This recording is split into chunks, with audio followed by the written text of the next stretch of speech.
One day everything feels stable, or maybe even predictable. And then the next, your whole world is just flipped upside down. It happens to us all, right? It could be a huge thing at work, a big personal crisis, or even just like technology changing so fast you can barely keep up. We're talking about that pivot point, that Mhm. moment life throws you a curveball. And, well, do you crumble or do you stand firm? So, our mission in this deep dive is really practical, extremely practical. We've gone through a stack of sources to pull out the most actionable, specific strategies for adaptation, for building that deep inner strength, the kind of strength that helps you not just manage adversity, but actually, embrace the complexity of change. We want to arm you with the mental tools so you can handle these moments like a pro. Yeah. Exactly. And what really stood out from the sources is that this isn't just about coping with temporary stuff. It's about fundamentally transforming how you see adversity, Hmm. how you engage with it. We're looking beyond just like motivation. We're looking at the actual blueprints for resilience, Yeah. giving you the tools to adapt, overcome, and genuinely emerge stronger when the unexpected hits. Okay, let's unpack this straight away because the first thing we really have to tackle is this major myth about resilience. It trips so many people up, keeps them stuck. Let's talk about the resilience illusion. Ah, the resilience Yeah. solution. Yes, it's everywhere. It's this idea that real strength means you're always positive, constantly positive, forced positivity. Like if you're truly resilient, you never show stress, you find the silver lining immediately, you kind of deny the pain. But, genuine resilience, it doesn't mean ignoring the problems or sweeping things under the rug Yeah. or forcing a smile when things are genuinely awful, that kind of denial. It's Yeah. just unsustainable. It burns up so much internal energy. You end up depleting the very reserves you need to actually deal with the problem itself. Okay, so if it's not that forced positivity, what's the right mental approach? Because just trying to keep up that illusion sounds exhausting. Well, the sources consistently point to something they call adaptive optimism. And this is the real foundation, the key to building strength. Adaptive optimism means two things are happening at once. First, you fully acknowledge the difficulty, the pain, the reality of the struggle. You don't deny it. But second, you pivot that recognition into actively seeking solutions, constructive ways forward. Think of it like steering a ship in a storm. Blind optimism is just crossing your fingers, hoping the waves vanish, which they won't. Adaptive optimism is acknowledging, wow, these waves are huge, they're terrifying, but then focusing all your energy on adjusting the rudder, tightening the sails, plotting the best course you possibly can, given the undeniable reality of the storm. It's active engagement with the difficulty, not passive wishing. That distinction makes a huge difference. It's not just hoping for the best, it's accepting the reality, however tough, and then focusing on, okay, what's the next practical thing I can actually do? Mm. It moves you past those simple, often ineffective coping tricks towards real transformation because you stop fighting what is and you start building what can be. That adaptive optimism, it fuels everything else we're about to talk about. So, if adaptive optimism is the engine, what are the blueprints for the structure itself? How do we actually start building that inner force so we don't collapse when the first winds hit? So, we stand firm because the foundations were laid down ages ago. Right. The foundation starts with, well, profound self-knowledge and preparation. It's proactive. The sources identify three key pillars, practical pillars you need before a crisis hits. Pillar one, your core values as an anchor. And this isn't just some nice-to-have idea. It's a critical navigation tool. When uncertainty hits, when everything outside feels chaotic and random, you need something internal that's non-negotiable. Anchors.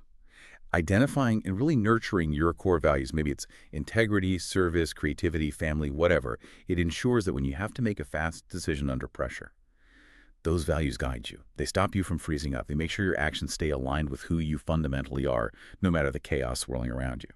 Okay, and it's interesting because so much advice focuses purely on internal work, meditation, journaling. But pillar two is actually external, isn't it? Yeah. Why the big emphasis on relationships? Because you just can't navigate profound uncertainty alone. It's almost impossible. Pillar two is the support squad. The sources really hammer this home, the crucial role of strong relationships, of community. Resilience isn't a solo mission, it's distributed. Your support network is a practical pillar, not just like emotional comfort.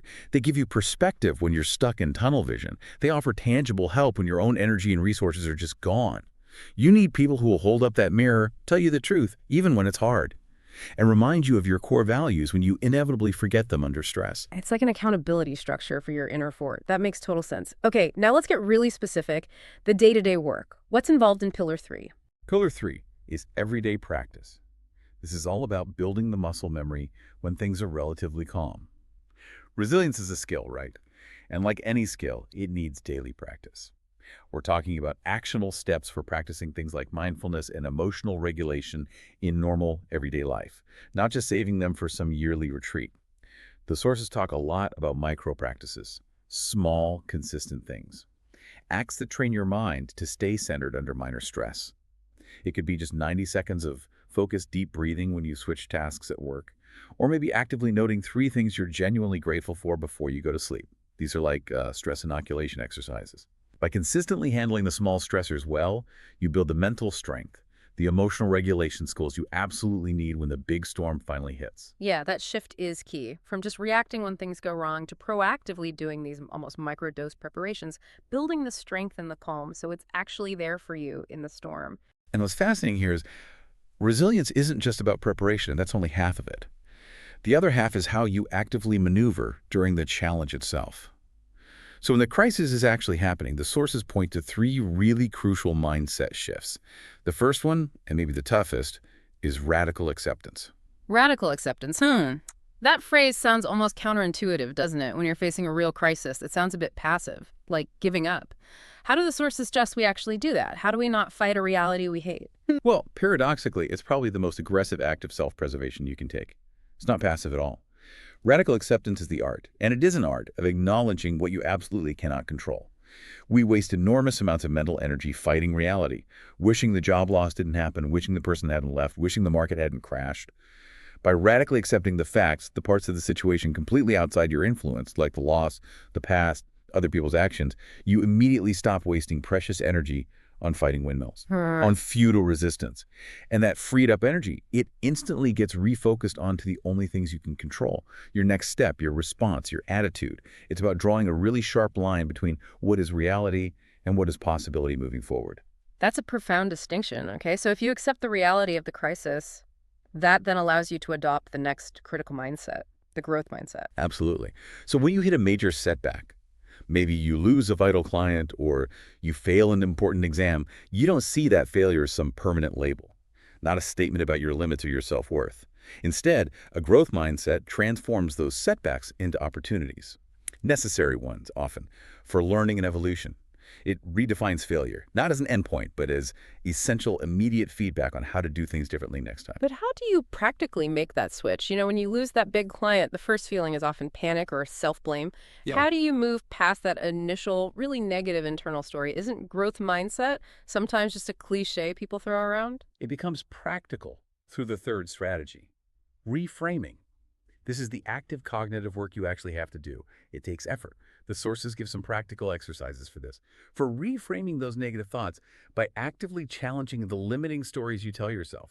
You have to interrogate that narrative, really question it. So instead of letting your brain loop on, I failed because I'm incompetent, you consciously reframe it. Something like, okay, this specific effort failed because of X, Y, and Z factors, and here's what I now know about X, Y, and Z that I didn't grasp before.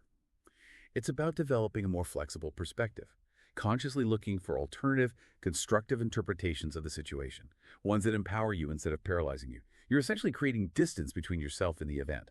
It's not you, it's the event. Right. So we've got the proactive preparation, those pillars, and we have the active mindset shifts for the crisis moment itself. Acceptance, growth, reframing. Now let's really bring it down to earth. Make it super actionable. What does this all mean for like Tuesday morning? We need a daily toolkit, right? Those small, reliable habits that keep that inner strength topped up day in, day out. Definitely. Toolkit item 1 just has to be consistent self-care. Now this sounds simple, maybe even basic, but it's so often misunderstood or dismissed. Self-care isn't some luxury you save for vacation. It's preventative maintenance for your operating system. And it's usually the very first thing people drop when stress ramps up, which is exactly why it's so vital to protect. We're talking about weaving small, consistent acts of self-care and stress reduction into the daily routine, things that keep your core energy stable. This means the fundamentals. Consistent sleep, some form of movement, decent nutrition. If you neglect these basic biological needs, you're basically starting the day at like 60% capacity before any crisis even hits. Consistent self-care is just respecting your biological limits so your brain has the capacity to handle the tough mental stuff. Keeps the engine from seizing up before you even get on the road. Correct. And once the engine's running, you need fuel. Which brings us to momentum building. Because when you're facing some huge problem, it's so easy to feel totally overwhelmed and just freeze. Sink to inertia? That's exactly right. So the key here is you don't wait for some huge life-changing win to feel capable or successful again. That might take ages. Instead, the sources really emphasize setting extremely realistic expectations, small ones, and then consciously celebrating the small, incremental wins along the path. Did you manage to reply to that really difficult email you were dreading? That's a win. Celebrate it. Did you stick to your morning routine even though you had a terrible night's sleep? That's a win. Acknowledge it. That focus on achievable micro goals helps build real forward momentum, doesn't it? And it stops you from sinking into that awful feeling of overwhelm where nothing you do seems to matter. It's continuous positive reinforcement generated by you. Exactly. And the final piece of the daily toolkit, we have to embrace adaptation as a regular habit.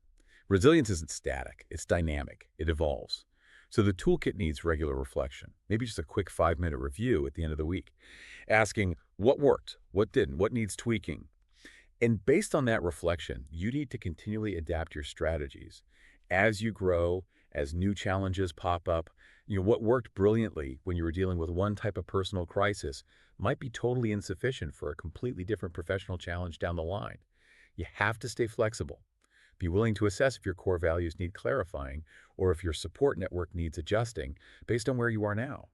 And if we just sort of connect all this back to the bigger picture, it becomes really clear. Resilience is absolutely an ongoing journey. It's not a destination you arrive at or a badge you earn once. It's a continuous self-aware cycle of learning, evolving, and refining these tools we've talked about. It's about creating systems for ongoing maintenance, not just scrambling for repair kits when things break. Okay, so to sum up this whole deep dive then, true, sustainable resilience seems to need three main things working together. One, adaptive optimism, not denial. Actively seeking solutions within the reality you face. Two, a consciously built inner fort anchored by those non-negotiable core values and genuinely supported by a strong community or squad. And three, a flexible perspective, one that's driven by radical acceptance of what you can't change and a constant commitment to a growth mindset. We've laid out the pillars, the mindset shifts, the daily toolkit. We've given you the what and the how. So if cultivating resilience really is this ongoing journey of refinement and adaptation, here's the final thought for you.